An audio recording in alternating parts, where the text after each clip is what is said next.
Elder Scrolls is one of the best game series of all time, and with Elder Scrolls 6 coming out soon, covering the story right now is a great time to do it. So sit back, relax, and enjoy the full story of Elder Scrolls. Let's start with the pre-game lore. The Elder Scrolls universe begins long before the first mortal races even step foot on the land of Tamriel. The universe, or the cosmos, as it is sometimes referred to, was born from a conflict tone that shaped everything that was, is, and will ever be. The story begins with two primordial forces, Anu and Padome. Anu, the Eternal, embodies stasis, order, and perfect balance.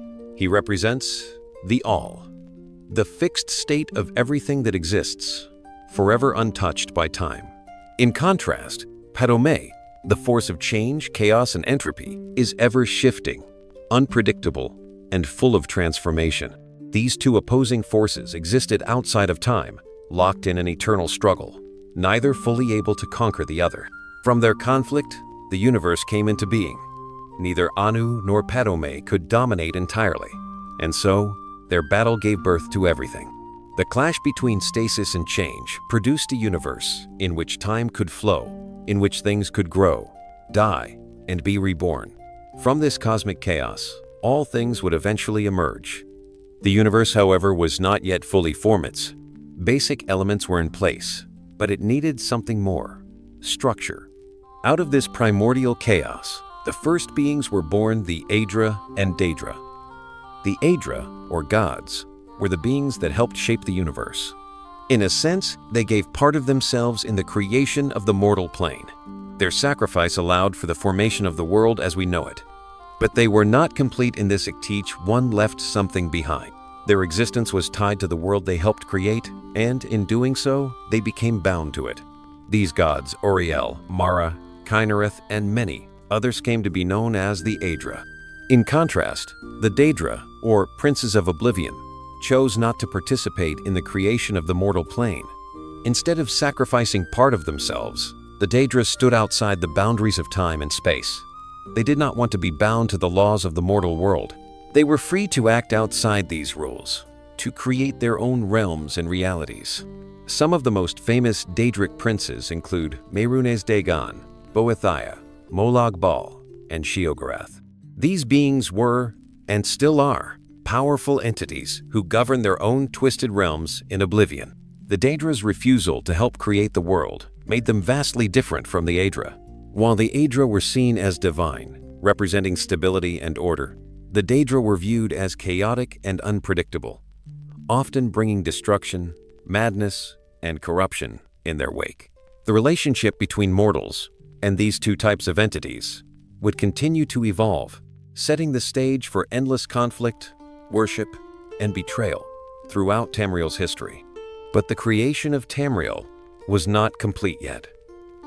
While the gods shaped the cosmos, something was still missing: Mundus, the mortal plane. This is where Lorkhan, one of the trickiest and most enigmatic gods, entered the picture. Lorkhan, known by many as the god of schemes and deceit, saw that the universe needed more than just an abstract concept of existence. It needed something tangible, something that could grow, develop, and have the potential to make its own choices. Lorkhan proposed to the other Aedra that they help him create the mortal world, a place where beings could experience time, death, and free will. This was a bold, controversial idea. The Aedra, who had already sacrificed so much, were reluctant. The gods were at peace in their own realms, but Lorkhan's vision of a mortal world was compelling. He promised them a place where they could create life, give it purpose, and help shape its destiny. The gods eventually agreed, and together they shaped the mortal world Mundus. The world of Tamriel and its continents, mountains, seas, and skies were crafted through this collaboration. However, once the world was created, something unexpected happened. Lorkhan, in his clever and deceiving way, had led the gods into a trap. In creating the mortal world, the gods gave a part of themselves to shape it. Much of their divine essence was invested in the creation of Mundus, and they could no longer return to their original states. Lorkhan had tricked them into giving up their immortality. Worse still, The world itself was now bound to time, mortality, and change. The gods had given up part of themselves for something they could never fully control. Lorkhan had betrayed them. In punishment for his deception, the other gods turned against Lorkhan. They cast him out of the mortal world, and his heart was torn from his chest. His betrayal marked him as a figure of both tragedy and malevolence, and his death left a lasting scar on the world. His heart, however, remained hidden, a potent symbol of his ambition and deceit. To this day, Lorkhan's legacy endures. His actions formed the very foundation of the mortal world, and his betrayal set the stage for much of the strife that would follow in Tamriel. The birth of Mundus, though filled with betrayal and loss, was not an end, but a beginning. With the creation of the mortal world, life began to form, and out of this life came the first races of Tamriel. The first races, such as the Aldmer, the first elves, would eventually go on to shape the world in their own image. The Aldmer were a race of beings who were gifted with great intelligence, longevity, and magical power. They initially lived in harmony with the world, but soon their dominion over the land would splinter, leading to the formation of different subgroups, including the Altmer or High Elves, Chimer or Ancient Elves, and Bosmer or Wood Elves. These races would come to dominate the continent, each developing their own cultures, histories, and beliefs. But they were not alone in the new world. As time passed, other mortal races emerged. The Needies, the ancestors of the modern Imperials, began to settle in the heart of Tamriel, where the Cyrodiilic Empire would eventually rise. The Khajiit, the Argonians, and other races also started to populate the land, each bringing their own unique traits and challenges to the unfolding history of Tamriel. These mortal races, however, were not without their conflicts. Strife and struggle were inevitable. The First Dragon War, one of the earliest major conflicts in Tamriel, was a result of the growing influence of dragons. The dragons, ancient and powerful, were worshipped as gods by many of the mortal races. But as time went on, mortals began to rebel against the dragons. This period of war between the dragons and mortals would leave behind the legend of the Dragonborn, a being who was born with the soul of a dragon and was destined to slay the dragons, ending their reign over the mortal world. With the rise of these various races and the emergence of new conflicts, Tamriel began to take shape into the continent we know today. But this was just the beginning of a long and tumultuous history. The story of the Elder Scrolls had only just started, and with it, the many cycles of life, death, and rebirth that would come to define the universe. With the mortal races now beginning to settle and grow in Tamriel, the world was far from stable. The history of Tamriel is one of constant conflict, ambition, and upheaval. The newly formed races, elves, men, and beasts alike, struggled to find their place in this mortal world, where the gods had abandoned their direct influence. And yet, despite the chaos and the challenges, these races slowly started to build empires, forge kingdoms, and create the foundations for the political world that would dominate Tamriel for millennia. The first major power among the races was the Altmer, or High Elves, who settled in the Somerset Isles.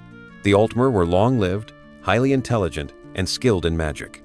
They established the first organized, centralized societies on Tamriel, using their magical abilities to carve out a place for themselves as the most powerful race in the early history of the world.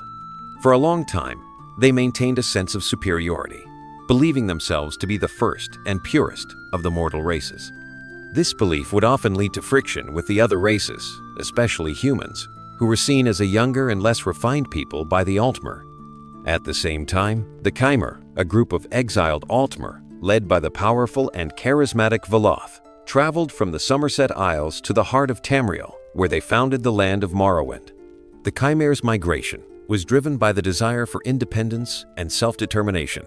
They rejected the strict hierarchy of the Altmer and formed a society that was both matriarchal and devoted to their god, Azura. But even among the Chimer, tensions arose, as their isolationist tendencies eventually led to conflict with the other races of Tamriel. And then there were the Nedes, the ancestors of the Imperials. The Nedes were a relatively primitive people who inhabited the central part of Tamriel. They had a culture based on tribalism and were primarily focused on survival rather than grand ambitions of empire building. Yet, through war, conquest, and diplomacy, the Needies would eventually rise to become one of the most important and influential peoples in Tamriel, the Imperials, who would establish the Cyrodiilic Empire. But this would not be a peaceful rise. The emergence of dragons would soon lead to one of the first major wars in the history of Tamriel, the First Dragon War. Dragons were powerful, ancient creatures that were worshipped as gods by many of the mortal races. In particular, the Nords, a hardy and proud people from the northern regions of Tamriel, revered the dragons, but not all races saw the dragons as divine beings. As mortal races began to grow in power, the dragon's grip on the world started to slip. The First Dragon War was a conflict where dragons were hunted and slain by mortals, many of whom were empowered by the prophecy of the Dragonborn.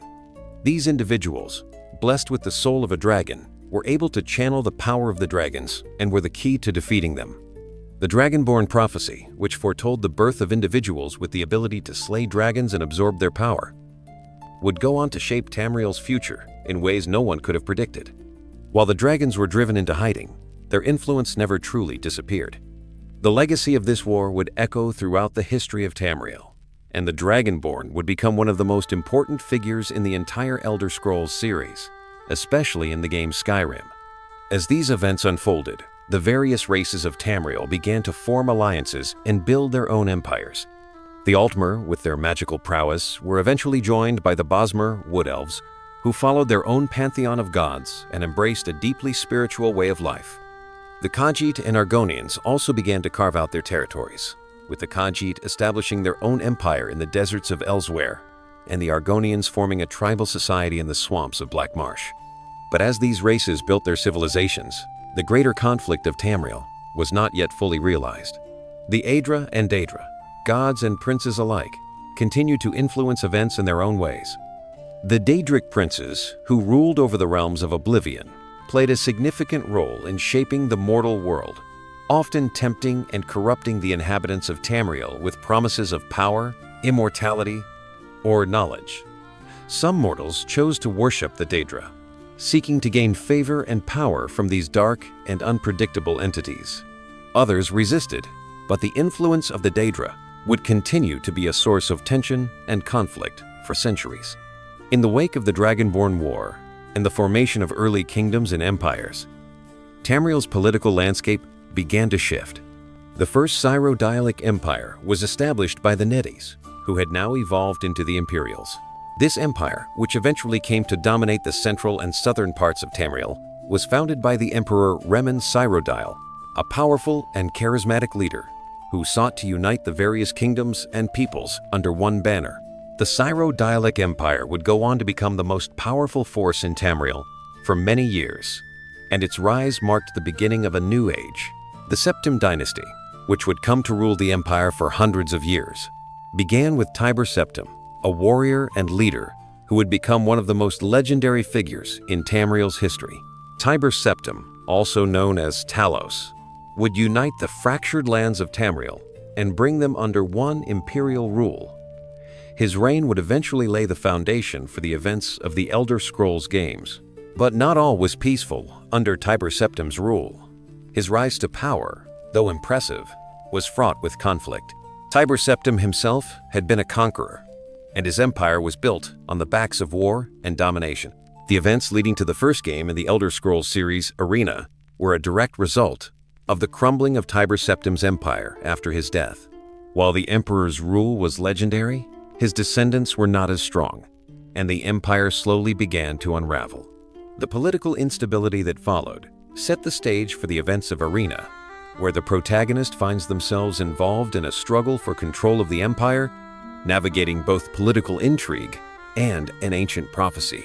As the empire faltered and the provinces of Tamriel sought to assert their independence, the seeds of chaos were sown. Yet, amid the crumbling of the old order, new forces began to rise, shaping the future of Tamriel in unexpected ways. The events leading to Arena were only the beginning of a story that would span generations, filled with conflict, betrayal, and the ever-present influence of the gods, both Aedra and Daedra alike. Elder Scrolls I: The Arena Arena starts in a world already marked by ancient forces and deep-rooted conflict. Tamriel, the continent that has seen countless ages of prosperity and ruin, is at a crossroads.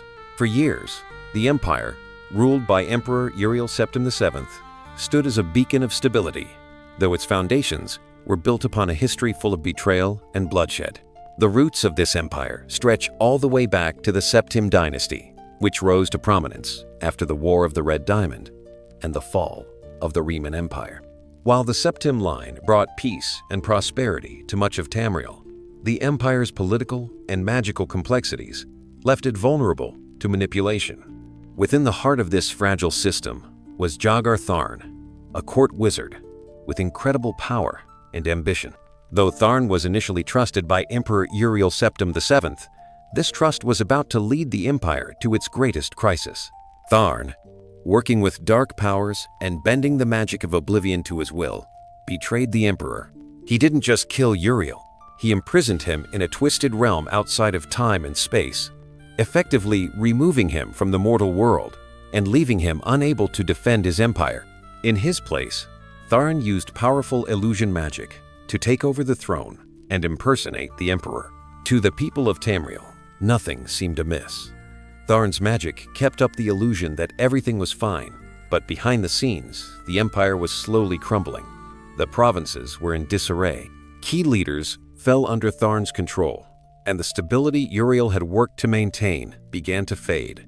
Tharn's dark influence spread far and wide, pulling the strings from the shadows, using his newfound power to tighten his grip on the empire. But what the mage did not account for was the existence of a hidden hope, a long-forgotten prisoner who might just be the key to ending his reign. The hero, locked away for reasons lost to time, is freed by a mysterious figure who knows that only this person can break Tharn's control. The people of Tamriel are unaware that the only thing standing between their freedom and utter ruin is this unassuming hero.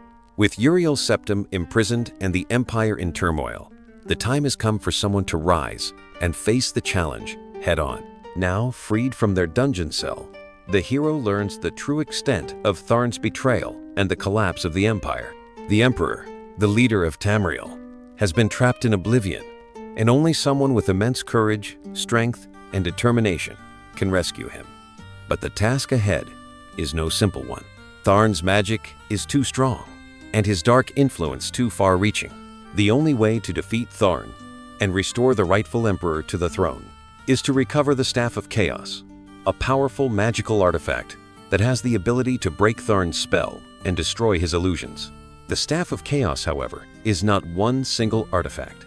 It is shattered into 8 pieces, scattered across the vast lands of Tamriel. Each piece is hidden in dangerous locations, guarded by powerful enemies, and protected by complex traps and puzzles. The hero's mission becomes clear: to retrieve the 8 pieces of the staff and reunite them in time to confront Tharn. But this quest is more than just a simple scavenger hunt. The hero will have to traverse the entire continent, from the frozen lands of Skyrim to the deserts of Hammerfell and the lush forests of Valenwood. Each province is unique, each with its own people, politics, and problems. Along the way, the hero will find allies and enemies, some of whom will help, and some who may try to stop them, either because they're under Tharn's control or because they have their own agendas. The journey is not just about gathering pieces of a staff, it's about uncovering the truth. The hero learns that Tharn's betrayal is part of a much larger scheme. Tharn is not just controlling the empire. He's weaving a much darker plan, one that stretches beyond the mortal realm into the very fabric of Oblivion itself. The quest to find the Emperor and reclaim the Staff of Chaos becomes a journey to stop Tharn's true intentions from coming to fruition and to restore balance to a world on the edge of destruction. As the hero travels across Tamriel in search of the staff pieces, they come face to face with the consequences of Tharn's rise to power. Entire provinces have fallen into disarray, with leaders either enslaved by Tharn's magic or too afraid to oppose him. Cities once known for their strength and wealth are now shadows of their former selves. The people, unaware of the truth, are left to fend for themselves, caught between Tharn's manipulation and the harsh realities of life under his rule.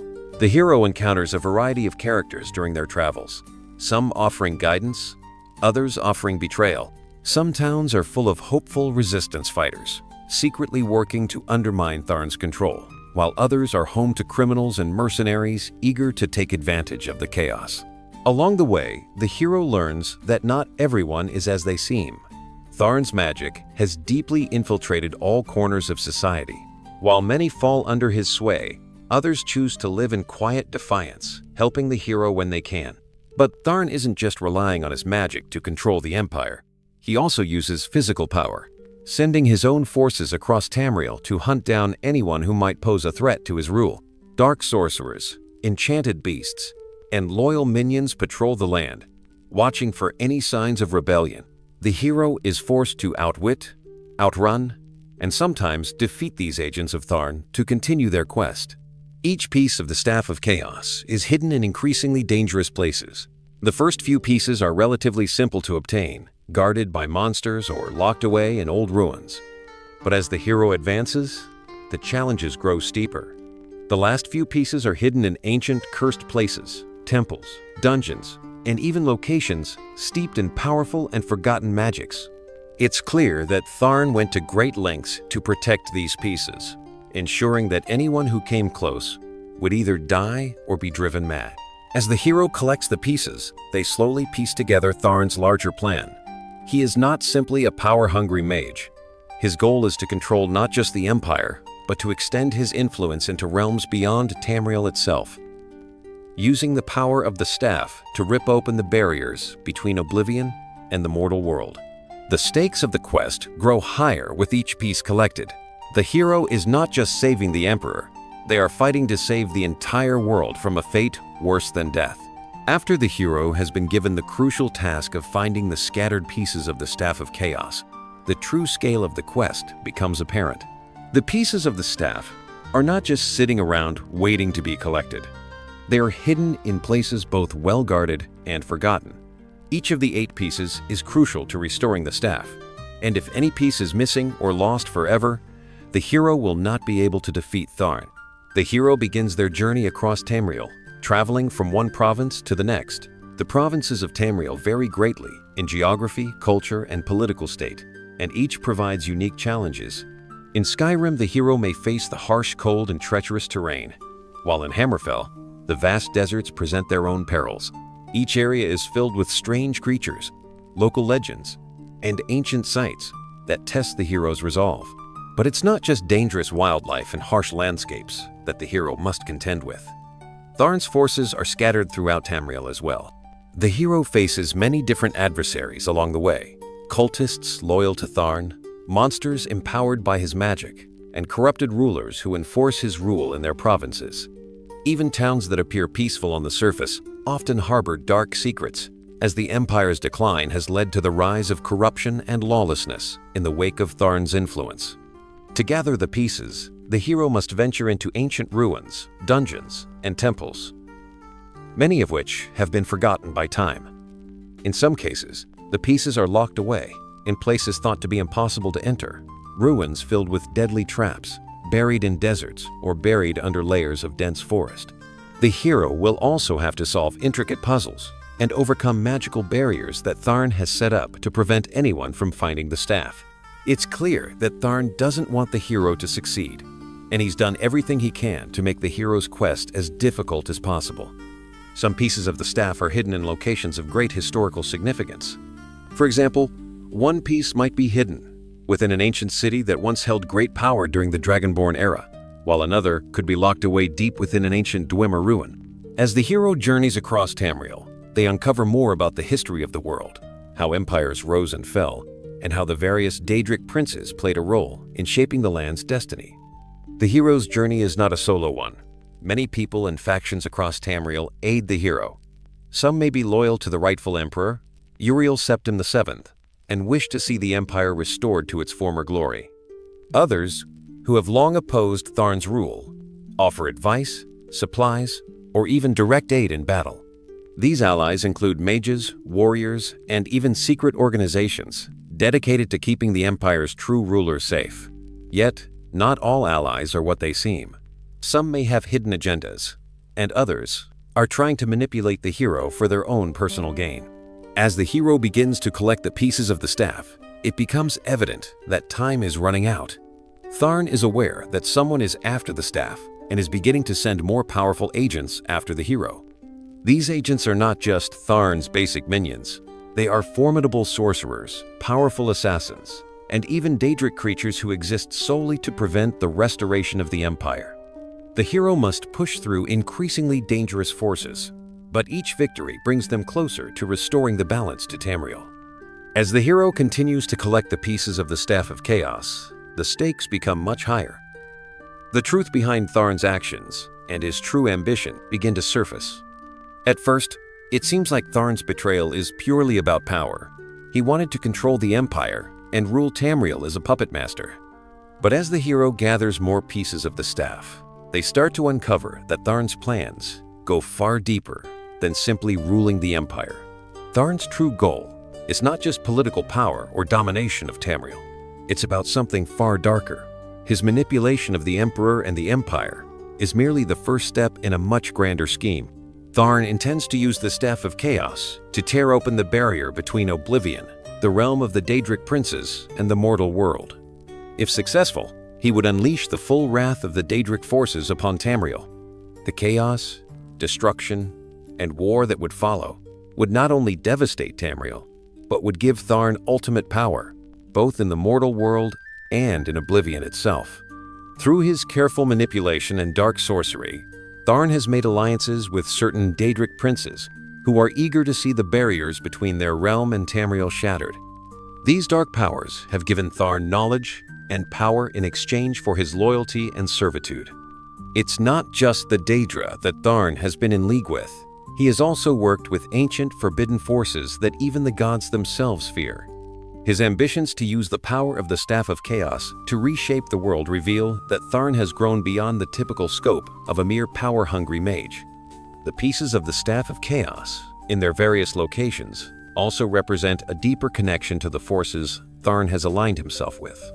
Each piece, once collected, reveals more about the way Tharn has bent the will of Tamriel's rulers and used their greed, fear, and lust for power to further his own goals.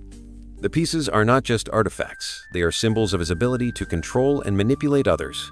And the more the hero uncovers, the more they realize that the fate of Tamriel rests on their shoulders. This realization comes in waves. As the hero ventures deeper into Tharn's world of illusions and lies, the magic that shrouds the land begins to distort. What was once clear and easily understood now appears warped and deceptive. At times, the hero wonders if the very world around them is real, or if Tharn's magic has begun to seep into every corner of Tamriel. But through it all, one thing is clear. The hero must press on, for the entire world is at stake. The moment of truth arrives, when the hero finally gathers all the pieces of the Staff of Chaos. With the pieces of the staff reunited, the hero now has the power to challenge Tharn directly. However, even though the pieces of the staff are together, Tharn's magic still looms large. He will not give up his power so easily, and the hero must face numerous challenges just to reach him. The hero travels to the heart of Tharn's power, the Imperial Palace. Here, Tharn resides, still posing as the Emperor of Tamriel, while the real Uriel Septim VII remains locked away in the pocket dimension that Tharn created. The palace, once a symbol of power, is now a twisted mockery of its former glory, filled with dark sorcery, illusion, and deception. Every room seems to be a reflection of Tharn's own warped mind. The final confrontation with Tharn is not just physical, it's psychological. Tharn's illusions and magic create a terrifying experience for the hero, warping their perception of reality. As the hero moves closer to Tharn's location, they are forced to face their greatest fears and doubts. Tharn uses his knowledge of the hero's past to try to manipulate them, even attempting to break their resolve by playing on their emotions. But through determination and willpower, the hero overcomes these trials. They finally reach Tharn in the heart of his lair and confront him in a battle for the future of Tamriel. It's not just a clash of magic, it's a battle of ideologies. Tharn seeks to break the boundaries of the world, while the hero fights to preserve the natural order and restore peace to Tamriel. In the end, the hero's strength and will to protect Tamriel triumph over Tharn's dark magic. The Staff of Chaos, is used to break Tharn's illusion, and Uriel Septim VII is freed from his imprisonment. With the true emperor restored to his rightful throne, the empire is saved, and Tharn's reign of terror comes to an end. Elder Scrolls II: Daggerfall. When the events of Arena concluded, the Empire of Tamriel found itself standing tall once more, with Emperor Uriel Septim VII still reigning over a somewhat restored land. But there was no easy peace. The wheels of Tamriel's politics turned slowly, and many parts of the empire remained fractured. Among these regions was the Iliac Bay, an area caught between the kingdoms of High Rock and Hammerfell. The Iliac Bay, with its sprawling coastline, lush forests, and treacherous mountains, has long been a site of turbulent politics, constantly shifting allegiances and conflicting ambitions. The land of the Iliac Bay is home to a diverse array of kingdoms, city-states, and power players, each vying for control, and none willing to yield easily. At the heart of this conflict is Daggerfall, one of the most influential cities in all of Tamriel, and the capital of the Kingdom of Daggerfall. It is a city of contradictions, bustling yet fragile, rich yet under threat. The city is a cultural and political hub, but it is also home to dangerous intrigue and ancient secrets. Its streets are teeming with merchants, nobles, and scholars, and yet, behind the walls of the city's grandest halls, forces far darker and older than any human could understand are stirring. The city of Daggerfall itself is marked by a storied history. Once founded by the Breton kings of High Rock, it has seen both peace and conflict. It's known for its port, one of the busiest on the continent, and its towering, fortress-like architecture that speaks of a time long past. The Queen of Daggerfall, Queen Akarithi, rules from this great city, though her reign is constantly under threat, with factions battling for control of the land and whispers of assassination and rebellion in the air. The Queen's authority seems fragile at best. As she attempts to maintain peace in her realm, she also contends with forces that seek to drag her kingdom into war. The Iliac Bay is a region rife with political intrigue, from the orcs of Orsinium, who constantly seek recognition as a true kingdom, to the treacherous Mages Guild, whose members are divided by personal ambitions and allegiances. The Iliac Bay is a powder keg waiting to explode.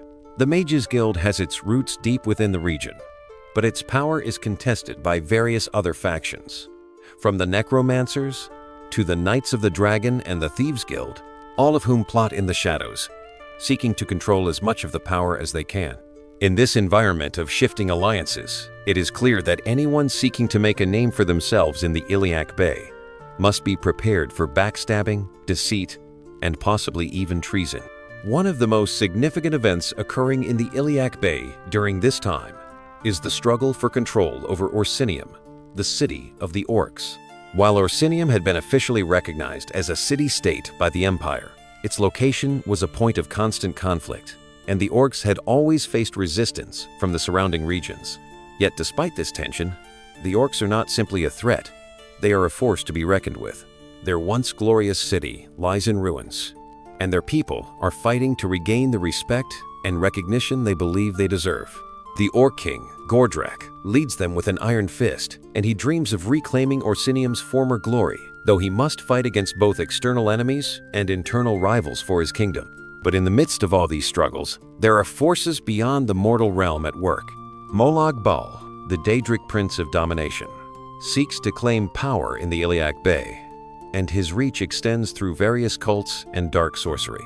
The Daedric Princes, ancient and powerful beings from the realms of Oblivion, have always had a hand in shaping the history of Tamriel, often working through their mortal servants to further their own chaotic and twisted goals. In the Iliac Bay, their influence is growing, and the balance between the mortals and the Daedra is beginning to falter. And now, you, an unknown adventurer, are drawn into this whirlwind of politics, dark forces, and ancient prophecies. Hired by Queen Akarithi herself, your task seems simple enough. Retrieve an artifact that has gone missing. The Orb of the True Elements, a powerful relic tied to ancient magic, was thought lost forever. But now, it is surfaced once again, and Queen Akarithi believes it is the key to maintaining peace in the Iliac Bay. If it falls into the wrong hands, however, its power could tear the entire region apart. What seemed like a simple mission quickly becomes far more complicated. The Orb of the True Elements is no ordinary relic. It is tied to a prophecy that speaks of the King of Worms, a dark figure of ancient times who is said to possess the ability to raise the dead and wield powers that could collapse entire kingdoms. The orb, with its connection to elemental forces, is the key to unlocking this dark power, and its influence can shape the course of Tamriel's future. The King of Worms, whose real name is Rogar, was once a mere mortal, an ambitious necromancer who sought to attain godlike power through forbidden means. In his search for immortality, he discovered dark magics that allowed him to raise the dead and bend them to his will. He became a living god, but in doing so, he alienated both his fellow mortals and the Daedric Princes. After many failed attempts to conquer the world with his army of the undead, the King of Worms was believed to be defeated, his body destroyed and his spirit trapped. But now, through the power of the orb, his return is imminent. You, the hero, are tasked with retrieving the orb. But this seemingly straightforward mission is anything but simple. The Mages Guild plays a pivotal role in your quest, offering support and information. However, as you delve deeper into their ranks, it becomes evident that the guild is not as unified as it seems. The Guildmaster, Thargon, a member of the powerful Sithis faction, is more than willing to help, but only if it furthers his own dark ambitions. You will soon find that many within the guild are less concerned with the fate of Tamriel and more interested in using the orb for personal gain, power, and influence. Some are even secretly working with the King of Worms, hoping to bring about a new era of necromantic rule. As your search for the orb progresses, you'll uncover more about the intricate web of alliances and betrayals that has held Tamriel in its grasp for centuries. Your actions are not only shaping the political landscape of the Iliac Bay, but they also threaten to awaken powers long thought dormant. The Daedric Princes, who once wreaked havoc on the world through their champions, are becoming more involved in the quest for the orb. Molagbal, Meridia, and Sheogorath, each with their own desires, are now players in this deadly game. The King of Worms, however, remains the greatest threat. His return will bring with it a tide of undead, sweeping across the Iliac Bay and beyond. As you navigate your way through this labyrinth of deceit and magic, the lines between friend and foe become blurred. Trust is a rare commodity, and even your closest allies may not be what they appear to be. And then there are the Orcs of Orsinium, whose desire for power, recognition, and a place at the table of Tamriel's great kingdoms has been a source of friction for generations. Gordrak, the leader of Orsinium, believes the orb could be the key to not only securing his people's place in the world, but also enabling them to overthrow their enemies once and for all.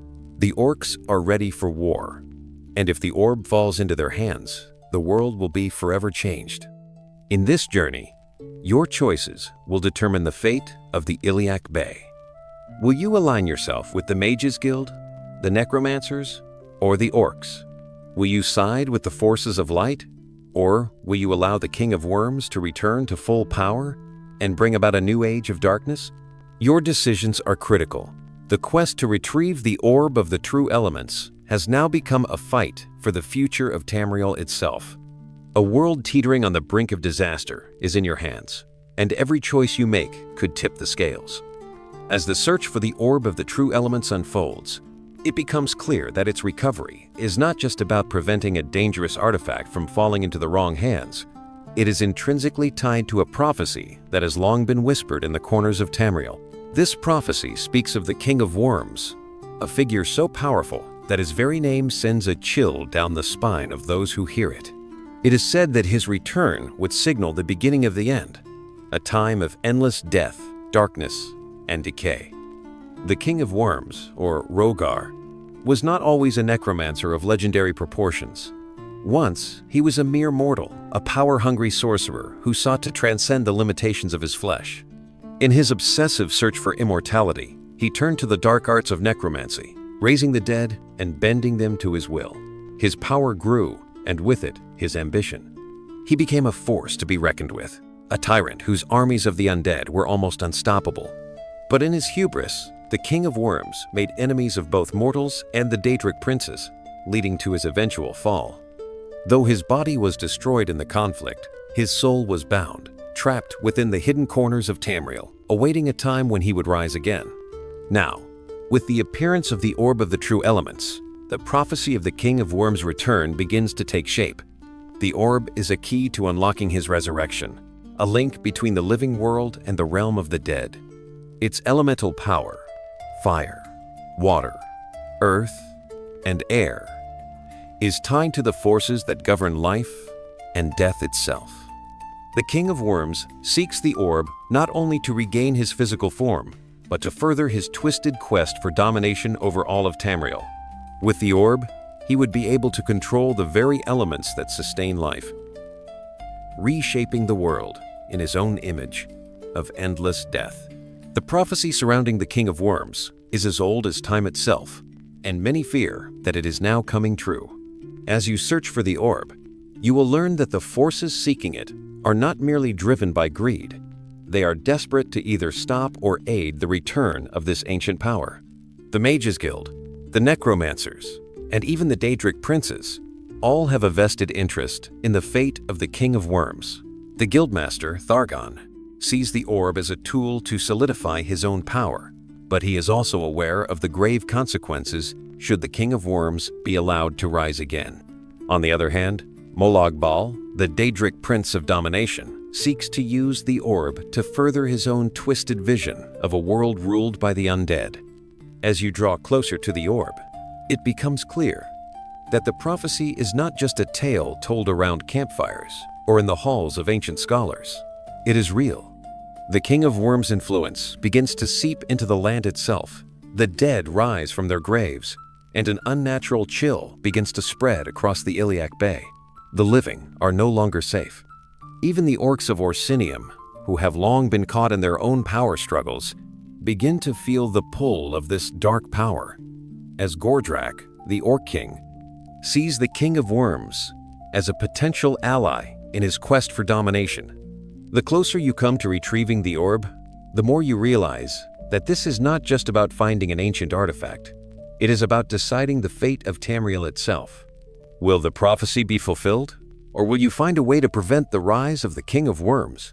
The fate of the Iliac Bay, and perhaps the entire world, rests on the choices you make. The Iliac Bay is not only a place of magic and dark forces, but also one of political complexity. The kingdoms and factions of this region are as varied as they are powerful, each with their own agendas and goals. To navigate the web of intrigue and betrayal, you will need to form alliances, betray enemies, and make difficult choices that will shape the course of history. First, there is Queen Akarithi of Daggerfall, whose reign is fragile. She seeks to preserve her kingdom's independence and protect it from the encroaching powers around her. The Orb of the True Elements represents a key to maintaining peace in the Iliac Bay. But it also holds great power, too much power for any one person to wield. The Queen's advisors, many of whom have their own motivations and secrets, are often at odds with one another, adding to the uncertainty of her rule. To gain her favor, you must navigate the royal court, uncovering hidden plots and securing powerful allies within her ranks. The Mages Guild, which has a long-standing presence in the Iliac Bay, is another faction to consider. The guild, once a unified institution, is now fractured by internal conflict. Some members seek the orb to use its power for personal gain, while others fear what will happen if it falls into the wrong hands. Thargon, the Guildmaster, is a mysterious figure, one whose true intentions are unclear. While he offers you support in your quest, there are whispers that he has his own agenda, one that could spell disaster for the region. The guild's members are divided, and their loyalty is not easily won. The Orcs of Orsinium, led by Gordrak, are another key faction. Their struggle for recognition and power has been long and brutal, and the Orcs are ready to fight for their place in Tamriel's history. Gordrak sees the orb as a means of securing his people's future and strengthening his kingdom. His ambitions, however, are not without their consequences. His alliance with the King of Worms, should it come to pass, would bring even more destruction to a world already on the brink of collapse. But perhaps the most dangerous faction in the Iliac Bay is the Necromancers, those who serve the King of Worms. They are practitioners of forbidden magics, and they will stop at nothing to see their dark master rise again. Their influence is hidden, but it is felt everywhere. Within the Mages Guild, the Orcs, and even in the Thieves Guild. They move in the shadows, pulling strings and making deals with anyone who might serve their cause. If you are not careful, you may find yourself caught in their web of manipulation and deceit. And then there are the Daedric Princes, who play their own game.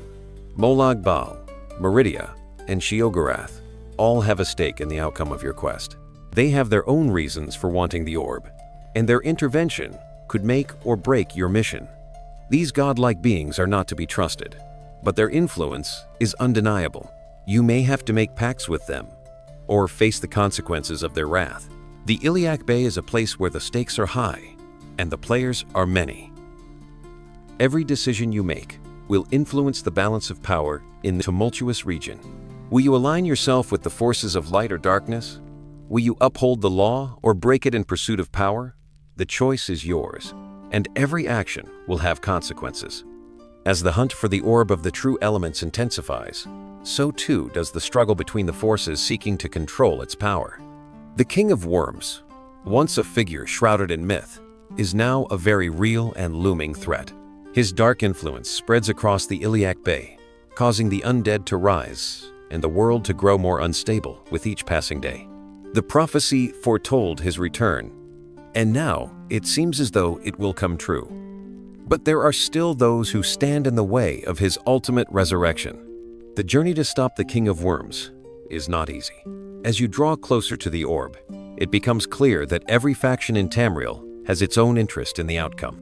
The Mages Guild's internal strife becomes even more apparent, as guild members vie for control of the orb, each hoping to bend its power to their will. The Orcs of Orsinium, led by Gordrak, grow ever more desperate, knowing that their future hinges on the outcome of this conflict. Even the Daedric Princes grow more involved, their influence shaping the course of events in subtle yet dangerous ways. Ultimately, the final confrontation with the King of Worms occurs within the depths of a hidden necropolis, a place where the forces of life and death are at their most volatile. The King of Worms, having recovered the power of the orb, is now more powerful than ever, his ability to control both the elements and the dead, making him nearly unstoppable. It is here, in the heart of his lair, that you must face him. But defeating the King of Worms is not a simple task. His undead minions, empowered by the orb, stand in your way, and the very land itself seems to be against you as you enter this cursed domain. The final battle with the King of Worms is one of the most intense and harrowing in Tamriel's history. The forces of necromancy and elemental magic clash as you face off against the king in his full resurrected form. As his dark powers attempt to overwhelm you, you must use every skill and resource at your disposal to overcome him. It is a battle not just of strength, but of will. The fate of the Iliac Bay and the entire world rests on your shoulders. In the end, the King of Worms falls, his resurrection thwarted, and his reign of terror brought to an end. The orb of the true elements is secured, though its true nature remains a mystery. With the king defeated, the undead forces that plague the region begin to dissipate, and a sense of peace begins to settle over the Iliac Bay. However, the damage done by the King of Worms' dark influence cannot be undone. Many lives were lost, and many cities are left in ruins, a testament to the terrible power that once sought to control the region. But even as the dust settles and the Iliac Bay begins to heal, the world is left with lingering questions. The Mages Guild has been irrevocably changed by the events, with factions vying for power and influence. The Orcs of Orsinium, while victorious, are left to rebuild their kingdom in the aftermath of the conflict. And the Daedric Princes, though temporarily thwarted, remain as ever-present forces in the world, their desires unfulfilled.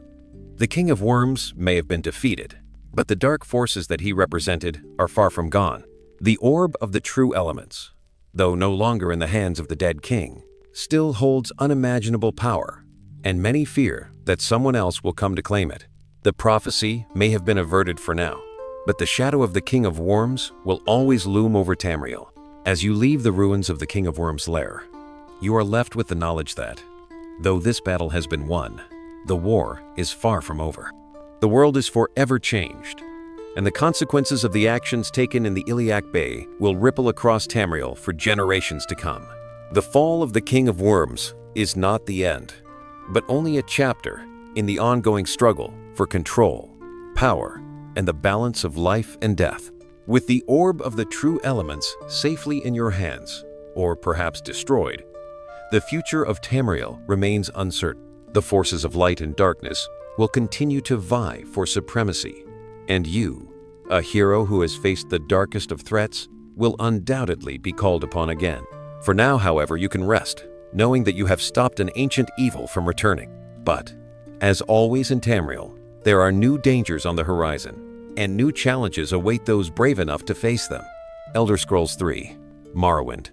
The story begins with you, a nameless prisoner, arriving on the docks of Vvardenfell, an island province of the greater land of Morrowind. The air is thick with tension, and the land around you is marked by strange beauty and grave danger. Vvardenfell is a harsh place, home to the Dunmer, the Dark Elves, who have long been oppressed by both internal strife and the looming threat of outside control, namely the Empire of Tamriel. Yet, it is here, on this very island, that your journey begins, not as a hero, but as an unknown stranger, with no memory of your past. You were brought to Morrowind under mysterious circumstances, with a strange sense of destiny surrounding your arrival. The Emperor of Tamriel, Uriel Septim VII, has ordered your release from prison, and you've been set free to travel through the wild, exotic, and often dangerous land of Vvardenfell. Yet, there is something more to this journey. Your arrival is no coincidence. Upon your release, you're informed by the Blades, the Emperor's secret service, that you are more than just a random prisoner freed from incarceration. You are the Nerevarine, the reincarnation of a legendary figure in the history of Morrowind, Induril Nerevar, the great leader of the ancient Chimer people. According to prophecy, Nerevar's return as the Nerevarine is foretold to end the oppression of Morrowind and challenge the growing power of the Daedric and his corrupt Sixth House. However, much like the rest of the land, the prophecy surrounding you is clouded in mystery. No one truly knows what your arrival means and what role you will play in the battle that is about to unfold. As the Nerevarine, you are thrust into the heart of an age-old conflict, one that pits the forces of the Tribunal, the living gods that rule Morrowind, against the reborn Daggerfall, a long-dead enemy with terrifying ambitions to reshape the world in his image. The Tribunal, composed of the gods Vivec, Almalexia, and Sotha Sil, rule Morrowind through their worship and the power granted by the Heart of Lorkhan, an ancient and dangerous artifact. Their grip on the land is tenuous, and their control is increasingly threatened by Daggerfall's growing power. The Nerevarines' return is the turning point, and the world watches as your choices will determine Morrowind's fate. You begin your journey in the bustling port city of Seyda-Neen, a place where strangers come and go, but are rarely trusted. You are tasked with finding your way through the land, to seek out the truth behind your prophecy and your connection to Nerevar. The Blades have given you your first task, to find out more about your past and your place in the prophecy. In this dangerous land, you will make allies and enemies, explore the sprawling cities, treacherous wilderness, and ancient ruins, all while unraveling a tale that is far more complex and deadly than anyone could have imagined. Morrowind's political and religious landscape is a volatile mix of imperial rule and the age-old power of the Tribunal. At the same time, Dagoth and his cult, the Sixth House, represent a direct challenge to the Tribunal's divine status and control over the land. You must choose whether to ally with the Tribunal gods or rebel against them in the name of a greater good, or simply to seek out your destiny. But the Nerevarines' return does not simply bring the possibility of revolution. It also brings questions, confusion, and even suspicion. The locals, particularly the different factions, including the great houses, are wary of you, and many will try to use your reputation for their own ends. The island of Vvardenfell itself is a character in its own right. With its alien, volcanic landscapes, massive mushroom forests, and ancient ruins that speak of forgotten civilizations and secrets buried beneath the ash. From the mighty city of Vivec, home of one of the Tribunal gods, to the desolate wasteland surrounding Red Mountain, The island is filled with strange creatures, corrupted land, and an overwhelming sense of danger. In this ancient land filled with mystical forces and ancient artifacts, the stakes are higher than ever before. The Nerevarine, whether you are ready or not, has a role to play in the battle for Morrowind's future, and the journey you embark upon will lead you to uncover mysteries about the world's past, the dark forces threatening its existence, and the ancient gods who walk among men. Your first steps in Morrowind mark the beginning of an epic tale, one that will shape not only your destiny, but the fate of an entire world. As you begin to explore the vast and complex world of Morrowind, you quickly realize that the island is a battleground, not just for physical control, but for the hearts and minds of its people. The Tribunal, a triumvirate of godlike rulers who have long held sway over Morrowind, are faced with a growing threat. The return of Dagoth-Ur, an ancient enemy who seeks nothing less than total domination over the land. And the Heart of Lorkhan, the artifact of unimaginable power that grants its wielder near godlike abilities. The Tribunal consists of Vivec, Almalexia, and Sotha Sil, once mortal beings who ascended to godhood through their connection with the Heart of Lorkhan. These three figures have ruled Morrowind for centuries, maintaining their divine status through their worship by the Dunmer people. They claim to be protectors of Morrowind, guiding the people and defending them from external and internal threats. However, their power and control have become increasingly precarious as the threat from Dagoth-Ur and the Sixth House has grown. The Tribunal's control over the Heart of Lorkhan has made them gods in the eyes of their people, but the truth about their rise to power is more complicated and darker than the gods would care to admit. Dagoth-Ur, once a trusted ally of the Tribunal, was the chief counselor of the Chimere people, the ancient ancestors of the Dunmer. However, after a fateful betrayal by the Tribunal, Dagoth-Ur became corrupted by the power of the Heart and began to transform into a twisted, godlike figure, obsessed with vengeance and domination. For centuries, he has remained dormant within the heart of Red Mountain, a vast volcano that lies at the center of Morrowind. But now, he has returned, more powerful than ever, and his cult, the Sixth House, has risen once again, spreading corruption and disease across the land. Dagoth-Ur seeks to reclaim the Heart of Lorkhan, and through it, he plans to reshape the world according to his own twisted vision. The return of Dagoth-Ur means that the Tribunal must confront an existential threat, one that could unravel the very foundations of their power. As you explore the landscape of Morrowind, you are faced with conflicting ideologies. On one side, you have the Tribunal, who believe their godhood is the only thing that can protect Morrowind and its people from the encroaching forces of chaos. On the other side, you have Dagoth-Ur, who believes the Tribunal's rule is corrupt and that the power of the Heart of Lorkhan must be freed from their hands so that he can remake the world as he sees fit.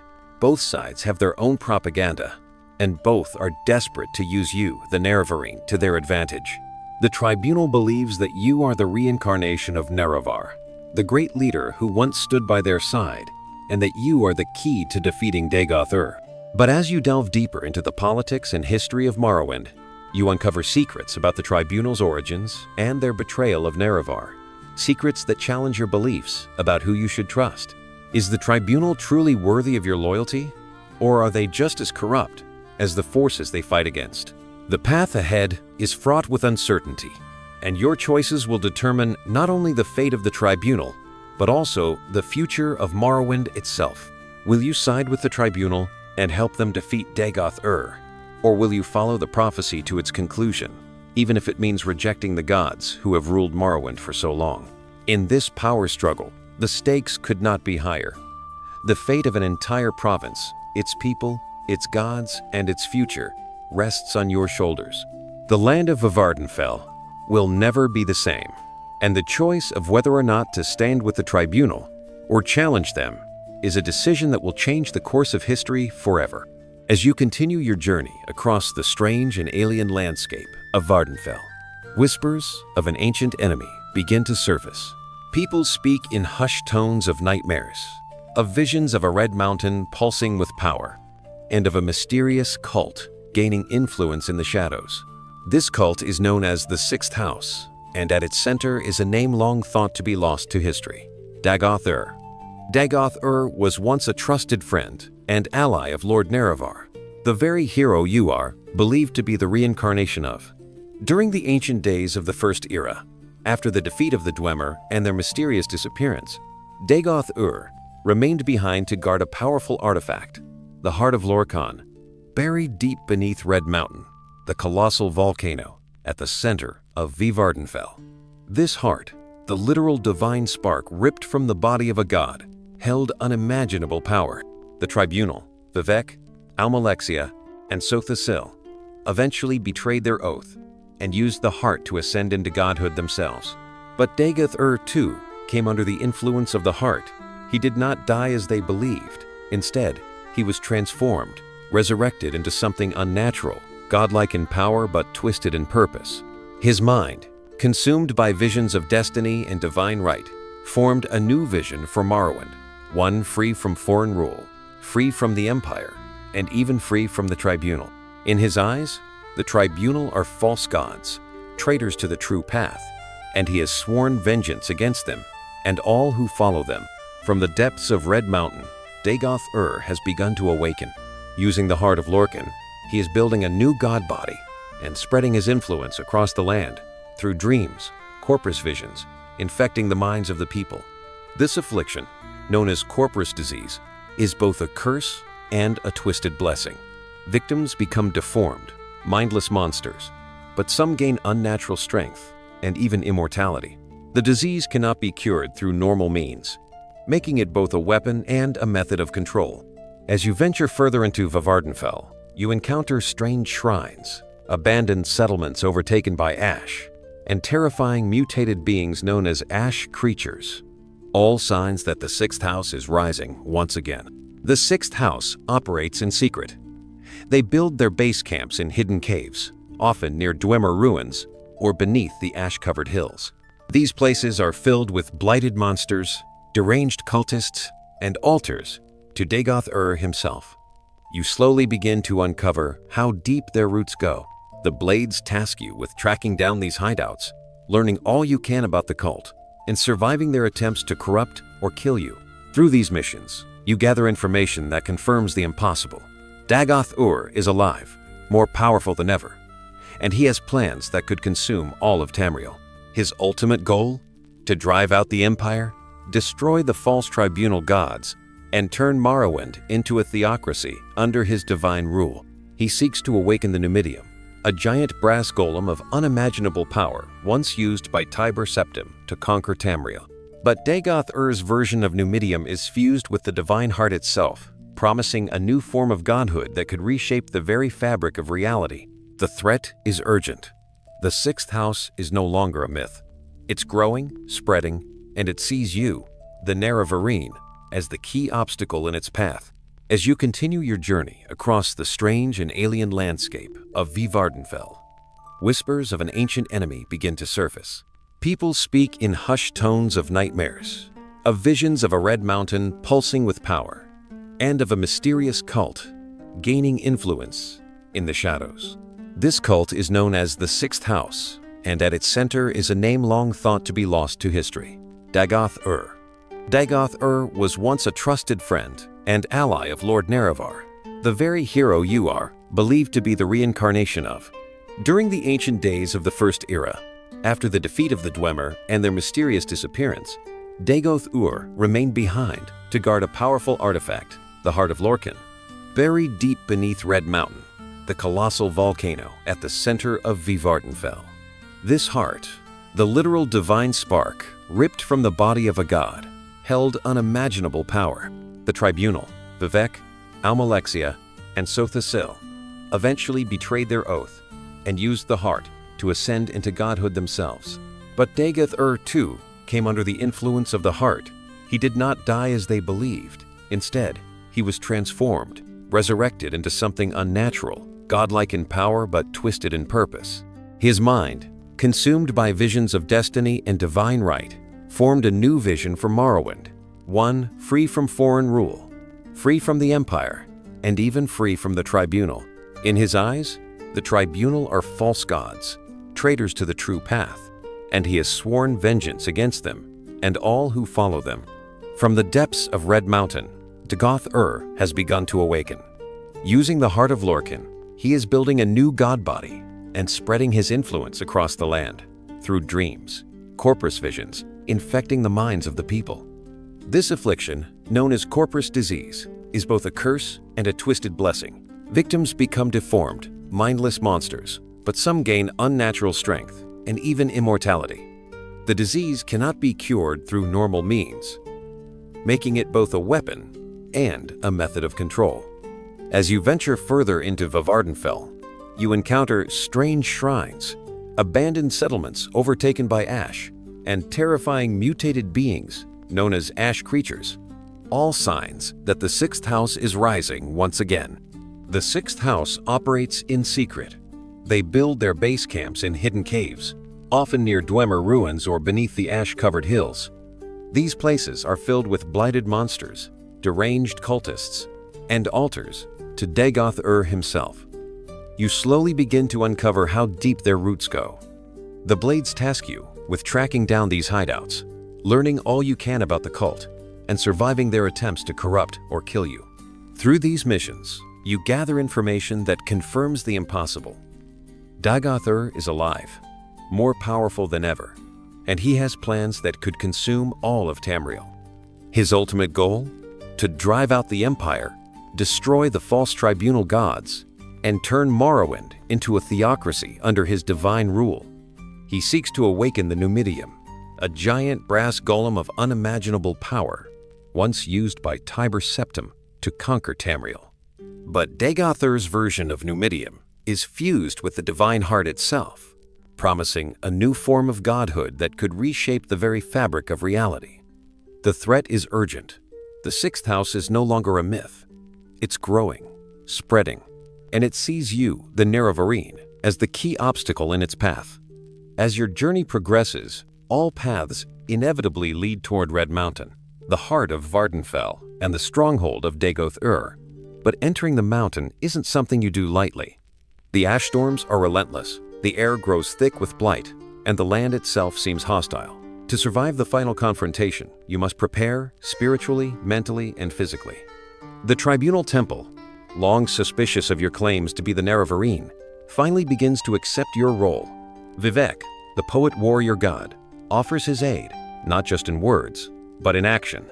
He gives you powerful artifacts and knowledge, including access to a secret tool, Wraithguard, one of the 3 tools once used by the Tribunal and the Dwemer to harness the heart of Lorkhan.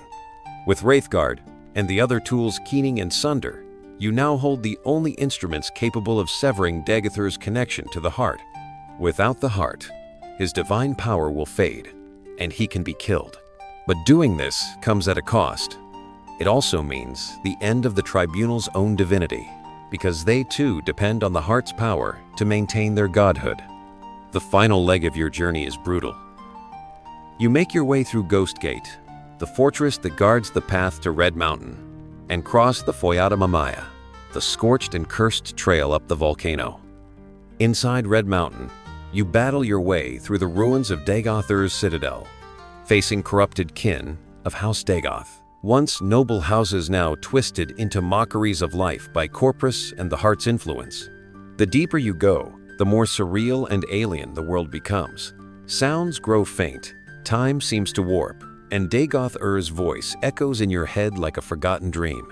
Eventually, you meet him face to face, not as a monster, but as a man who believes he is saving his people. He speaks with calm conviction, offering you a place by his side. He tells you that the Tribunal betrayed the old ways, that the Empire is an invader, and that only by embracing the power of the heart can Morrowind be free. But there is no peace here, only a war of ideologies. Whether Dagoth-Ur once had noble intentions or not is lost beneath centuries of obsession and power. With the tools of Khagrenac in hand, you descend to the Heart Chamber, a place beneath Red Mountain where the divine spark pulses with life. Dagoth-Ur fights to defend his link to the heart, and the battle is intense, both physical and symbolic. You use Sunder and Keening, striking the heart at its core while protected by Wraithguard. The heart, source of so much divine power, of countless betrayals and sacrifices, is finally destroyed, and with it, Dagoth-Ur begins to unravel. He doesn't scream or plead, he simply fades like a shadow burned away by the light. When it's over, the silence is deafening. The blight vanishes from the land. The ash storms cease. The sixth house crumbles. And the tribunal, Vivek, Almalexia, and Sotha-Sil lose their divine powers, becoming mortal once more. Morrowind is forever changed. And what of you? You are the Nerevarine, not just by prophecy, but by deed. You've ended an ancient cycle of betrayal and restored balance to the land. But you don't stay to rule or bask in glory. You simply leave. Some say you disappeared to lands unknown, beyond the borders of Tamriel. Others believe you still walk the world in secret, but your legacy remains, etched in the memory of gods and mortals alike. And with that, the Third Era marches on, unaware that the world has just stepped a little closer to the next great turning of the wheel. Elder Scrolls 4: Oblivion. Everything begins in a quiet prison cell beneath the Imperial City. You're not anyone special, just another nameless prisoner, locked away beneath the heart of the Empire. But fate, as always in Tamriel, has other plans. One day, the Emperor himself, Uriel Septim VII, enters your cell, flanked by the Blades, his elite bodyguards. Something's clearly wrong. He's not here to pass judgment or issue a pardon. He's escaping. Assassins have breached the palace. The Emperor is fleeing for his life, and your cell happens to be along a secret escape route. But instead of being surprised or suspicious, Uriel looks at you with strange recognition in his eyes, as if he's seen you in a dream. He says he knows his end is near, but he also knows you're meant to play a part in what's coming. That part begins when the assassins finally reach him. Uriel Septim VII dies by the blade, and with his last breath, he hands you the Amulet of Kings, a powerful artifact tied to the very stability of Tamriel, and tells you to find a man named Joffre, a trusted leader of the Blades. The Emperor's death doesn't just mark the end of a ruler, it breaks something fundamental. The last known heir of the Septim bloodline is gone, or so everyone believes. Not long after, strange phenomena begin to unfold across the land. Massive fiery gates start tearing open across the countryside, portals to a place called Oblivion, the realm of the Daedra. From within them pour out monstrous creatures, flame Atronachs, Clanfear, Daedroths, and more. Towns are razed, people vanish, panic spreads. These are not isolated events. This is an invasion. The Amulet of Kings once held the barrier between Tamriel and Oblivion in place, powered by the divine blood of the Septim Emperors and the lighting of the dragon fires in the Temple of the One. But now that bloodline is believed to be extinct. The dragon fires go unlit. The veil between worlds begins to collapse. Your journey leads you to Joffre, as the Emperor instructed. And there, hidden away in a remote monastery, is a man named Martin, a priest of Akatosh, with a quiet demeanor and no apparent claim to fame. But Martin is no ordinary man. He is Uriel Septim's illegitimate son. He never knew his heritage. He never asked for a throne. And now, he's thrust into the heart of a war between worlds. Martin is reluctant to accept who he is at first. He's a scholar, a healer, a man of faith. But the evidence is undeniable, and the responsibility weighs heavily on him. If the dragon fires are to be relit, if the world is to be sealed off once more from the horrors of Oblivion, Martin must accept his place as the last of the Septim line. And you, an unlikely ally from a prison cell, must help guide him there. Meanwhile, the chaos only deepens. The Daedra don't wait. The Oblivion gates spread like wildfire, appearing across Cyrodiil. The mythic Dawn, a secretive cult devoted to the Daedric Prince Mehrunes Dagon, is working behind the scenes to keep the gates open and usher in a new world shaped by Dagon's hand, one ruled not by mortals, but by the destructive will of Oblivion itself. But all is not lost. With Martin now stepping into his role, and you as his right hand, the fight to save Tamriel begins in earnest. With Martin Septim now safe at Cloud Ruler Temple, the Blade's ancient stronghold, hidden deep within the Jural Mountains, there's a brief moment of calm. The Emperor's son, scholar, priest, and now reluctant leader has survived. But peace is fleeting. The Oblivion Crisis has only just begun, and the Empire still stands on the edge of collapse. The hope that Martin brings is fragile. Without the Amulet of Kings, he can't perform the ritual needed to relight the dragon fires, an ancient rite that has, for centuries, kept the barrier between Tamriel and Oblivion sealed. That divine barrier, woven into the very heart of the Empire by Akatosh himself, is now broken, and with it, the gates to Oblivion are open. You're sent on a mission to learn more about the mythic Dawn, the cult that murdered Emperor Uriel Septim and stole the amulet. The cult operates in the shadows, guided by the words of their leader, Mankar Camoran. At first, they seem like just another fringe group of Daedra worshippers. But the deeper you dig, the more disturbing the truth becomes. The mythic Dawn isn't just trying to overthrow the Empire. They believe they're ushering in a new reality, one where the Daedric Prince Merunes Dagon rules. To them, Tamriel's destruction isn't a tragedy, it's liberation. They see the world as broken and corrupt, and they believe Dagon's fire will cleanse it. Your search for the amulet becomes a deep investigation into the cult's activities. You infiltrate their ranks, gather their secret writings, the commentaries on the Mysterium Xarxes, and use them to uncover their hidden shrine deep in the wilderness. There, among the chanting and blood rituals, you finally get a glimpse of how fanatical and dangerous this group is. Their dedication to Camoran is total. Their hatred for the Empire is absolute. But Mankar Camoran himself is nowhere to be found. He's vanished into a realm of his own design, something no mortal should be able to do. A twisted paradise, created with the power of the Mysterium Xarxes, a Daedric book given to him by Merunes Dagon, and he has taken the amulet with him. Back at Cloud Ruler Temple, Martin begins to study the texts and relics you've recovered. Though he is untrained in battle, his mind is sharp, and his will is stronger than it first appeared. He pieces together a way to reach Camoran's paradise, but it requires a complex ritual, one that demands rare and perilous ingredients. So begins a long and dangerous journey. You must recover powerful items that tie into the very fabric of the Daedric and Divine. Among them is a Daedric artifact, a piece of the divine essence, the blood of a god, and other components tied to ancient rituals and forgotten lore.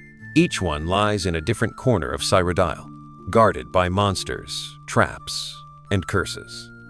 During this time, the Oblivion Gates continue to spread across the land. Cities like Bruma face total annihilation as Daedric forces pour out, burning fields, killing innocents, and dragging the world closer to the brink. You find yourself closing gate after gate, fighting to hold the line while Martin works in seclusion, surrounded by ancient texts, quietly preparing for the final confrontation. Every gate you close is a temporary victory, but the scale of the invasion is overwhelming. It becomes clear, you're not stopping the crisis, you're barely delaying it, and the people are starting to lose hope. The Empire, once mighty, is scattered and leaderless. The provinces are restless, and rumors spread of the Emperor's lost son returning, though few dare believe it. Eventually, you gather the final components Martin needs. With no time to lose, he uses the dark knowledge he's assembled to open a portal to Camoran's paradise. You step through. Paradise is beautiful, eerily so. Lush forests, serene waters, glowing skies. But it's wrong. The air feels heavy with magic. The people here, Camoran's followers who died in service to the mythic Dawn, have been granted a twisted form of immortality, but they are trapped in a lie. Their paradise is just another prison, one that Camoran controls completely. You fight your way through this illusion, battling fanatical warriors and Daedric guardians. Eventually, you reach Mankar Camoran himself. He greets you not with anger, but with confidence. He sees you as a minor obstacle, someone too late to stop what has already begun. He speaks of a new world rising from the ashes of the old, of a Tamriel ruled by Dagon, and of his destiny to reshape reality. The battle is brutal. Camoran wields immense power granted to him by the Daedra. But in the end, you defeat him. His dream of paradise dies with him. The Amulet of Kings is yours once again. You return to Martin, the amulet in hand. A sense of finality settles over everything. The moment has come, but it's too late.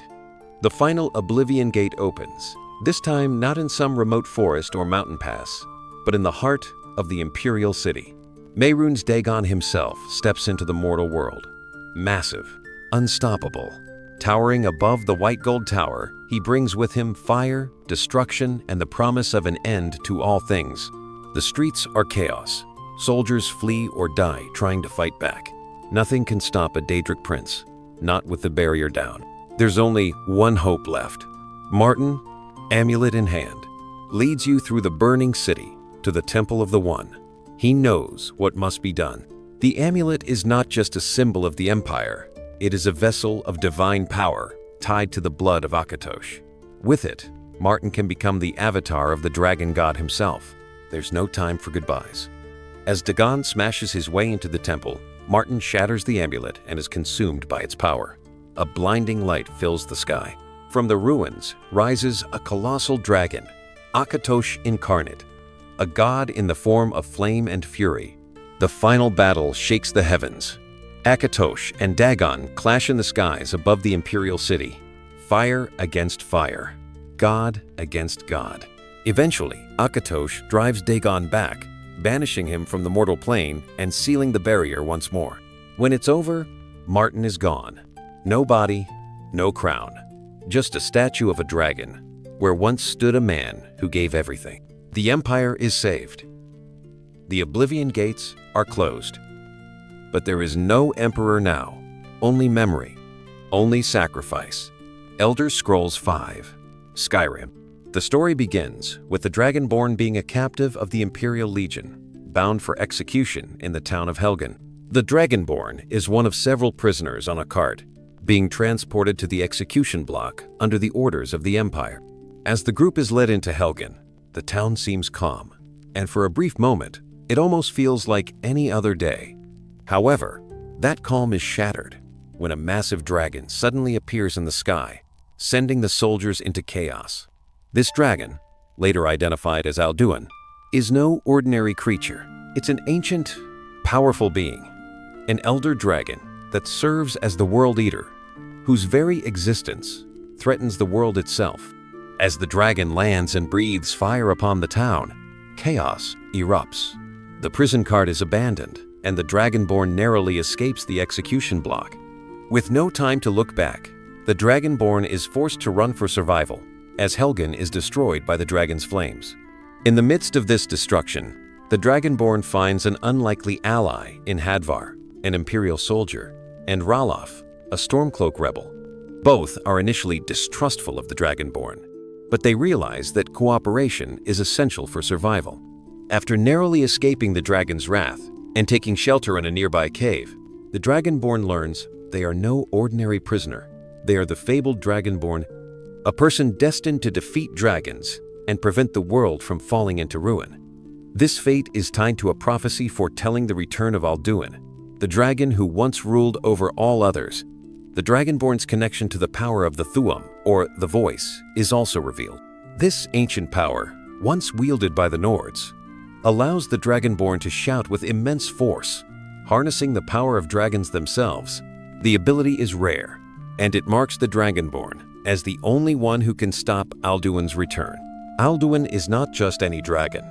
He is an ancient force, a godlike being who once ruled over Tamriel skies during the earliest days of the world. He was once revered as the first dragon, a figure of immense power, but his arrogance led to his banishment by the gods. His return marks the beginning of the end for the mortal world. As the Dragonborn travels through Skyrim, it becomes clear that Alduin's resurrection is not merely a chance occurrence. The dragon is more than just an enemy to fight. He is a harbinger of doom, seeking to devour the world and bring about an age of destruction. Alduin's followers, other dragons, begin to resurface from the depths of time, returning to Skyrim to fulfill their master's will. The Dragonborn's journey to stop Alduin leads them to the ancient Greybeards, a monastic order that resides high in the throat of the world, the tallest mountain in Skyrim. There, the Dragonborn is trained to harness the power of the Thu'um. The Greybeards are experts in the voice, and they teach the Dragonborn how to shout in powerful ways, using their voice as a weapon to fight against Alduin and his followers. At the same time, the Dragonborn learns that Alduin's return is tied to a much older and more mysterious force. Alduin seeks to destroy the world not just for his own power, but to return to Sovngarde, the Nordic afterlife, where he believes he can claim ultimate dominion. However, his actions do not go unnoticed by the gods. The prophecy of the Dragonborn tells of one person, born with the soul of a dragon, who will stop Alduin's plans and save Tamriel from total destruction. In the midst of this turmoil, the Dragonborn confronts the first major challenge, learning about the ancient Nord heroes who once battled Alduin and sealed his power. They discover that Alduin can only be defeated by an ancient shout hidden deep within the land of Sovngarde itself, and that this shout can only be unlocked by finding the hidden words of power. While the Dragonborn is busy learning the ways of the voice and preparing for their battle with Alduin, Skyrim is torn apart by a bloody civil war. The Stormcloaks, a rebellious faction of Nords, led by Ulfric Stormcloak, seek to gain Skyrim's independence from the Empire. They want to free the province from imperial control, which they believe has grown weak and corrupt, especially following the White Gold Concordat, a treaty signed with the Thalmor, the powerful elven faction that controls much of Tamriel's politics. The Stormcloaks view this as a betrayal of Skyrim's proud Nordic heritage and a surrender to elven influence. On the other side of the conflict stands the Imperial Legion, led by General Tullius. The Empire, in a weakened state after the events of Oblivion, cannot afford to lose Skyrim. Tullius represents the Empire's last hope of maintaining control over Tamriel and preventing it from fracturing into chaos. While the Empire fights for unity, the Stormcloaks fight for freedom and a return to Skyrim's ancient traditions. The Civil War begins in earnest when Ulfric Stormcloak kills the High King of Skyrim, Torrig, in single combat, claiming the throne for himself. This act leads to full-scale rebellion, with each side rallying its supporters. The Empire, desperate to maintain order, sends General Tullius to Skyrim to crush the rebellion, while the Stormcloaks gather their forces, hoping to overthrow the Imperial presence. The Dragonborn finds themselves in the middle of this conflict.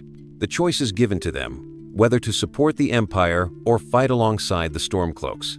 Each side presents their arguments, with the Empire promising stability and order, while the Stormcloaks call for freedom and independence from an oppressive empire. The Dragonborn's involvement in the war will determine Skyrim's future, whether it remains under Imperial rule or becomes an independent nation, free from external influence. The outcome of the war depends heavily on the Dragonborn's decisions. The choices the player makes will influence key events, shape relationships with the major factions, and ultimately determine whether Ulfric Stormcloak takes the throne or General Tullius restores Imperial authority. The Civil War is not just a matter of politics, it is a struggle for the very soul of Skyrim, and the Dragonborn's actions will decide the province's fate. As the Dragonborn continues to master the Thu'um and prepare for the confrontation with Alduin, they learn of the existence of the Elder Scrolls, powerful and ancient artifacts that are said to hold the key to understanding and shaping the fate of the world. These scrolls are described as being so potent that their mere existence is capable of altering the very fabric of time and space. In Skyrim, the search for the Elder Scrolls becomes a crucial part of the Dragonborn's quest. The first major step in this journey involves finding out how to travel to Sovngarde, the realm of the dead, where the souls of great Nordic heroes reside. To do this, the Dragonborn must seek out the Elder Scrolls, as they are said to hold the wisdom and knowledge needed to unlock the mysteries of the afterlife. Along the way, the Dragonborn encounters powerful figures and organizations tied to these scrolls, such as the Moth Priests, an ancient group of scholars who can read and interpret the Elder Scrolls. The Moth Priests have long been custodians of the Elder Scrolls, guarding their secrets and knowledge. The Dragonborn eventually learns that one of these priests, a figure known as Septimus Cygnus, resides in the remote and icy reaches of Skyrim. Cygnus, however, has his own ambitions, and the Dragonborn must work with him to uncover the location of an Elder Scroll hidden deep within the ruins of Blackreach, a vast subterranean cavern beneath the surface of Skyrim. This quest leads the Dragonborn into the heart of Skyrim's most ancient and forgotten places, testing their mettle and strength as they face monstrous enemies, uncover forgotten secrets, and piece together the clues that will eventually lead them to the Elder Scroll itself. The journey to find the scroll becomes a significant moment in the Dragonborn's quest, both for its connection to Alduin's downfall and its greater purpose in understanding the ancient forces that shape the world of Tamriel. The Elder Scrolls themselves remain an enigma, their true powers elusive and mysterious.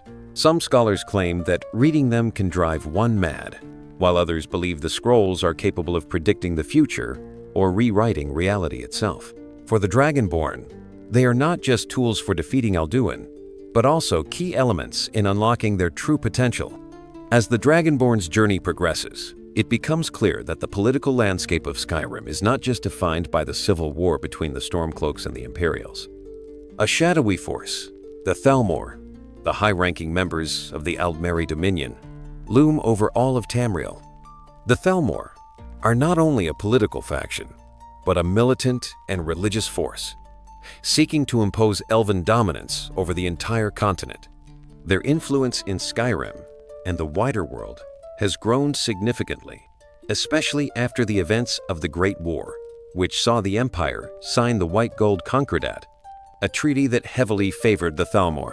While the Empire is embroiled in the struggle to maintain control over its territories, the Thalmor use this opportunity to strengthen their foothold in Skyrim. They have agents in many cities, quietly working to expand their power and suppress any dissent. The Thalmor view the Nords of Skyrim as barbaric and refuse to acknowledge their claim to independence. Their ultimate goal is to destroy any resistance to elven supremacy and consolidate their control over the Empire and beyond. The Dragonborn's quest to stop Alduin may seem like the main focus, but it becomes clear that Alduin's return is merely part of a larger plan set into motion by the Thalmor. The elves believe that the return of Alduin, the World Eater, is a sign of the apocalypse, a way to rid Tamriel of the mortal races and reshape the world according to their vision. The Thalmor may have their own reasons for letting the world teeter on the edge of destruction, manipulating events to their benefit. The Dragonborn encounters the Thalmor several times throughout their journey. The Thalmor are a mysterious and dangerous faction, often appearing as allies or neutral parties, but they hold their own agenda. Through interactions with key characters like Delphine, a member of the Blades, and Paarthurnax, an ancient dragon who is secretly hiding in Skyrim, the Dragonborn uncovers the Thalmor's involvement in the events that led to the Dragonborn's own birth. The Thalmor see the return of Alduin as an opportunity to further their own aims, and the Dragonborn must decide how to deal with this hidden threat. In addition to dealing with the Thalmor's growing influence in Skyrim, the Dragonborn must also contend with their own choices and actions. Should they align with the Empire, despite the Thalmor's manipulations? Or should they take a stand against the Elven faction and fight for Skyrim's freedom, even at the cost of plunging the province deeper into conflict? The Thalmor represent the unseen, dangerous force that threatens to subvert Skyrim's future, and the Dragonborn's role in opposing them is crucial to the outcome of the story. As the Dragonborn continues to battle dragons and uncover more of the Elder Scrolls mysteries, the day of reckoning arrives. The time to confront Alduin and prevent the world's end. In order to do this, the Dragonborn must venture into Sovngarde, the Nordic afterlife where the spirits of deceased heroes reside. Sovngarde is an ethereal realm that exists beyond the mortal plane, a place of mist and endless beauty where the greatest warriors of Skyrim are honored after death. However, it is also a place that Alduin seeks to conquer, turning it into a domain of destruction where he can feast on the souls of the dead. To access Sovngarde, the Dragonborn must first enter High Hrothgar, where the Greybeards have long awaited their arrival. Here, the Dragonborn learns that they are the true heir of the Thuum, the Voice, and they are capable of calling upon the power of the ancient heroes who once fought Alduin in the past. But the journey to Sovngarde is not a simple one. The Dragonborn must be granted passage by Shor, the Nordic god of the underworld, and earn the right to face Alduin. The Dragonborn's path leads them through the misty, ethereal realms of Sovngarde, where they are joined by the spirits of 3 legendary heroes: Soon, the Shield Brother, and 2 other ancient warriors who fought beside Shor. Together, they must confront Alduin and his dark followers in an epic final battle. Sovngarde is a place of both beauty and terror, a land where the very essence of life and death is on the line. As the Dragonborn steps into this sacred realm, the weight of their destiny becomes even clearer. The final showdown with Alduin is an intense and emotionally charged encounter, a battle that takes place in the heart of Sovngarde itself, amidst the mist-filled skies and towering mountains. Alduin, who has devoured the souls of the dead, grows more powerful with each passing moment. The Dragonborn must use every ounce of their strength, their mastery of the Thu'um, and their understanding of the Elder Scrolls to defeat him. With Alduin's defeat in Sovngarde, the Dragonborn has saved Skyrim from the brink of destruction, and the world's fate is no longer in the claws of the World Eater. However, while the victory over Alduin is significant, it is not the end of Skyrim's trials. The Dragonborn's actions have far-reaching consequences that will shape the future of the province, Tamriel, and even the nature of the dragons themselves. The death of Alduin, once thought to be the first dragon, has caused a dramatic shift in the natural order. Though Alduin is defeated, the dragons are not wiped from existence. Their return to Tamriel, while initially part of Alduin's plan, has sparked a new era for the ancient creatures. With Alduin gone, the dragons must now find new leaders, and many dragons, like Paarthurnax, choose to live in peace, learning from their past mistakes. Others, however, remain hostile and continue to threaten the world, making it clear that while Alduin's return was the first step in a much larger story, the dragons will remain a powerful force for the foreseeable future. For Skyrim itself, the political landscape is far from stable. The civil war between the Stormcloaks and the Imperial forces is still ongoing. With the death of Alduin, the Nords have been given a chance to regroup, but they are still divided. Ulfric Stormcloak, the leader of the Stormcloaks, believes the Nords should be free from the Empire's influence, while General Tullius and the Imperial forces see Skyrim as a critical part of the Empire's future. The Dragonborn must decide whether to join one side or remain neutral. But either way, their actions will have a lasting impact on the province's future. The fate of the Thalmor, too, remains uncertain. Though the Thalmor were not the direct cause of Alduin's return, they continue to pursue their goal of elven supremacy, using Skyrim's civil war as an opportunity to increase their influence.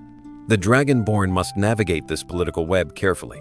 While Skyrim's future is in the hands of its people, the shadow of the Thalmor continues to loom over Tamriel, and their machinations will likely return to the forefront in the future. Moreover, the civil war itself raises important questions about the role of the Empire in Tamriel's future. Will Skyrim remain a province of the Empire, or will it become an independent kingdom? The Dragonborn's influence could play a pivotal role in shaping that outcome, but it is up to them to determine whether unity or division is the path forward for Skyrim and its people.